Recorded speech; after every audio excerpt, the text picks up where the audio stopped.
Tanghaling tapat nitong linggo, nagvividyoke ang lalaking ito para ipagdiwang ang kanyang ika-51 kaarawan sa Barangay Santa Cruz, Antipolo City.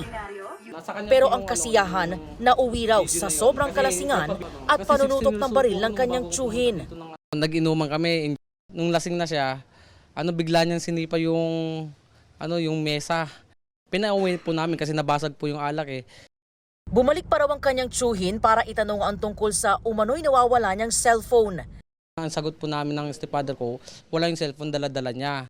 Umuwi siya uli, nung pagbalik niya, kinuha niya yung baril niya.